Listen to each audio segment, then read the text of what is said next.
सिकंदर जो था वो यूनान के मकदूनिया का शासक था। इसी का नाम अलेक्जेंडर द ग्रेट था। बच्चों, सिकंदर ही एक ऐसा शासक है इतिहास में जिसे लोग महान कहते हैं, जैसे सिकंदर महान, या जो इसका दूसरा नाम है Alexander the great. Alexander the great, great का माने महान। तो भारतीय जो इतिहास है हमारा, भारत का हो चाहे विश्व का हो, यही एक दो शासक ऐसे हुए हैं जिनके नाम के आगे महान लगता है। महान क्यों लगता है इसके बारे में भी अभी आपको पता चल जाएगा। सिकंदर के पिता का नाम फिलिप द्वितीय था और माता का नाम ओलंपिया था। सिकंदर के जो पिता थे फिलिप द्वितीय, ये भी यूनान के वही मकदूनिया के शासक थे। और माता के बारे में तो कहा जाता है कि इसे सांपों का बहुत शौक था और ये सांपों के बीच में रहना पसंद करती थी। तो आप जानिए कि कितने रहस्यमयी व्यक्तित्व की मालकिन थी।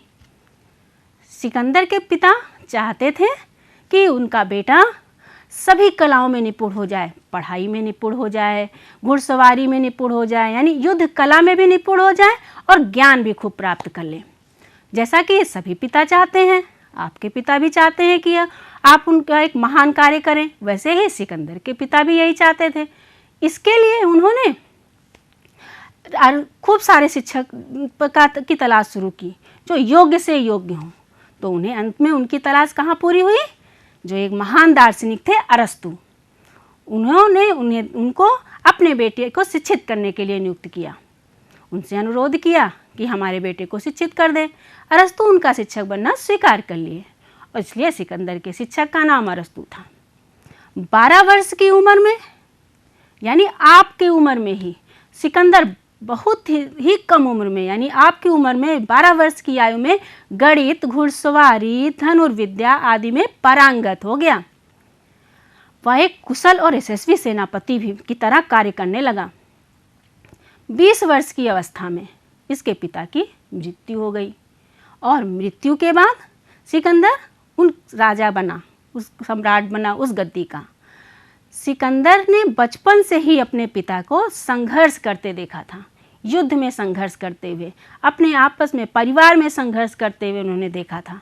तो सिकंदर को क्या लगा कि सबसे पहले संघर्ष की जड़ को ही खत्म कर दिया जाए और सम्राट बनते ही वो एक बड़ी सी सेना एकत्रित की और जिसमें कुशल प्रशिक्षित सैनिक थे। और काम क्या किया? सबसे पहले उसने अपने सौतेले भाइयों और अपने ही परिवार के लोगों को जो उसके पिता का विरोध करते थे उनकी हत्या करवा दी, जिससे कि उसका राष्ट्र सुदृढ़ हो सके और एक सुदृढ़ होकर वो अपने राज्य को प्राप्त किया। फिर जब युद्ध की ललक जागृत हो गई तो वो आसपास के क्षेत्रों को भी जीत लिया और इस तरह वह विश्व विजेता कहलाया। इस विश्व विजेता बनने में अरस्तु का बहुत हाथ था। अरस्तु ने ही उसे विश्व विजेता बनने की ललक उसके अंदर जागृत कर दी थी। साथ ही साथ वो जो उसका गुरु था उसने उसे वाक्पटुता यानी बातचीत करने का बहुत सुंदर ढंग सिखा दिया था, जिससे कि कारण सिकंदर का व्यक्तित्व बहुत ही आकर्षक हो गया था। और उसकी मृत्यु तक, यानी सिकंदर की मृत्यु तक वह उस तमाम भूमियों को जीत चुका था जिसके बारे में प्राचीन ग्रीक यानी यूनानियों को जानकारी थी। सिकंदर का आक्रमण। अब हम सिकंदर के कुछ आक्रमण की बात अगर करें शुरुआत के दिनों के, तो सिकंदर की मृत्यु के बाद जब वो अपने यूनान के मैसेडोनिया के सिंहासन पर बैठा, सिकंदर के पिता की मृत्यु के बाद जब वो यूनान के मैसेडोनिया के सिंहासन पर बैठा तो अपनी महत्वाकांक्षा के कारण ही वो विश्व विजेता बनने के लिए निकल पड़ा।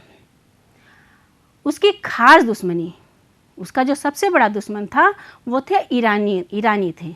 सिकंदर ने ईरान के पारसिक राजा दारा को सबसे पहले पराजित किया और जब दारा पराजित हो गया तो उसे लगा कि वो अब विश्व विजयी हो सकता है और यहीं से उसकी यह भूख बढ़ गई। वह पारसिक बखमनी साम्राज्य के सम्राट अन्य बहुत से राजाओं को हराता हुआ सिंधु नदी के किनारे पहुंच गया और वहाँ भी उसने छोटे छोटे राजाओं को हराया। अब हम राजा पुरु की बात कर लें। राजा पुरु या पोरस का राज्य पंजाब में झेलम से लेकर चेनाब नदी तक फैला था। वर्तमान लाहौर जो है उसी के आसपास इसकी राजधानी थी।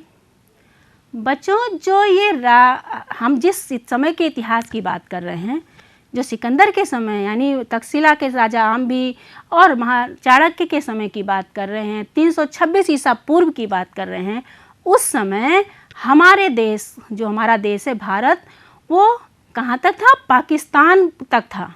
पाकिस्तान जो देश है वो हमारे भारत से अलग नहीं था। तब पाकिस्तान भी हमारे देश में का हिस्सा माना जाता था, इसीलिए इसकी राजधानी लाहौर के आसपास थी। यह बहुत ही शक्तिशाली शासक था और इसका वर्चस्व पूरे पश्चिम उत्तर भारत में था। जो राजा आम्भी था, तक्षशिला का नरेश, वो इसका सबसे बड़ा शत्रु था। इतिहासकार तो ये भी कहते हैं कि सिकंदर को जो आम्भी ने बुलाया था आक्रमण के लिए, वो केवल राजा पुरु को हराने के लिए ही बुलाया था।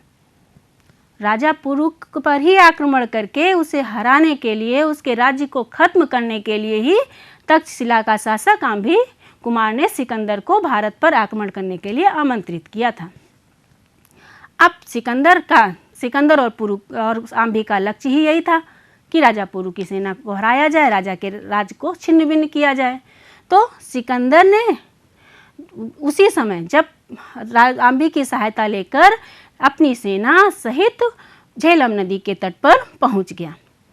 इस पार सिकंदर की सेना, उस पार पुरु की सेना। पुरु भी बड़ा शक्तिशाली शासक था। उसने जैसे ही सुना कि सिकंदर ने हमारे राज्य पर आक्रमण किया है, एक बड़ी सी सेना लेकर नदी के उस पार खड़ा हो गया। सिकंदर ने जब देखा कि इतनी बड़ी सेना और इतना बहादुर शासक, तो उसने चालाकी से काम किया। उसने अपनी सेना को 2 भागों में बांट दिया। बरसात का समय था, नदी बड़े उफान पे थी, नदी पार करना आसान नहीं था। यही बात पोरस भी सोचता था कि जब तक नदी पार नहीं कर लेंगे तब तक वो उनकी सेना हमारे तक पहुंच ही नहीं पाएगी। इसलिए वो भी निश्चिंत होकर दूसरे पार अपने राज्य में खड़े थे। सिकंदर का तो लक्ष्य ही वही था, राजा पोरस को हराना। उसने क्या किया? उसने जब अपनी सेना को 2 भागों में बांट दिया और एक भाग को आदेश दिया कि तुम नदी पार कर जाओ। अब इधर सेना का एक भाग नदी पार करने का प्रयास करने लगा, दूसरा भाग नदी की तरफ खड़ा रहा। पोरस की सेना ने जब देखा कि सिकंदर की सेना अभी भी नदी के उस तरफ खड़ी है, वो अपनी निश्चिंतता को बढ़ाते हुए आराम से खड़े रहे। इधर क्या हो रहा था? एक सेना का एक भाग नदी पार कर रहा था और एन केन प्रकारेण उन लोगों ने नदी पार कर ली। जब नदी पार कर ली तो अचानक से पोरस की सेना पर आक्रमण किया। पोरस की सेना घबरा गई। उसको तो लग रहा था कि सिकंदर की सेना ने वहाँ से अभी नदी पार ही नहीं की है, लेकिन जब आक्रमण हुआ तो वो घबरा गई। फिर भी चारों तरफ बरसात के कारण कीचड़ था और पोरस की सेना का रथ आगे नहीं बढ़ रहा था। इसके बावजूद पोरस की सेना ने बहुत ही मन से युद्ध किया और भयंकर युद्ध दोनों के बीच में हुआ, जिसमें सिकंदर की सेना की स्थिति ठीक नहीं थी, हारती हुई दिखाई पड़ने लगी। अब जब सिकंदर को ये लगा कि अरे हमारी सेना तो हार रही है, तो उसने क्या किया? उसने अपनी दूसरी सेना को आदेश दे दिया कि तुम लोग नदी पार करके आ जाओ। अब जब सिकंदर की दूसरी सेना नदी पार करके पहुंची तो उसने पीछे से हस्त सेना पर हमला किया। पोरस की जो हाथियों की सेना थी, उसके तीर से उसके ऊपर हमला जब किया उसने, तो क्या हुआ? हाथी घायल हो गए और हाथियों में भगदड़ मच गई। हाथी आगे बढ़ने के बजाय अपनी ही सेना को कुचलने लगे, जिसके कारण पोरस की सेना घायल होने लगी और इसी उसमें हाथी भी घायल हो गए और पोरस भी घायल हो गया। इस तरह पोरस को पराजय का सामना करना पड़ा। बच्चों, देखा आपने, धोखे से सिकंदर ने पोरस की सेना को हराया था। तो जब पोरस की सेना हार गई तो पोरस को बंदी बना लिया गया। जिस हस्त सेना पर, हाथियों की जिस सेना पर पोरस को इतना भरोसा था जिसके वजह से वो सिकंदर को नदी पार करने से नहीं रोका। उसी हस्त सेना की वजह से पोरस हार गया। सिकंदर अपने साथ घोड़े लाया था, घुड़सवार थे उसके, वो तीव्र गति से आया और हाथियों पर आक्रमण कर दिया। तो जब सिकंदर और पोरस के युद्ध में पोरस को बंदी बना लिया गया तो उसके बाद क्या हुआ? अब आपको ये लग रहा होगा कि इसके बाद क्या हुआ, क्या हुआ होगा, जरा सोचिए। बिल्कुल, अभी हम आपको बताते हैं। आपकी पुस्तक में ये चित्रकथा भी वर्णित है कि इस बंदी बनाने के बाद इस युद्ध में क्या क्या हुआ, इसके बारे में जो चित्रकथा है वो इस प्रकार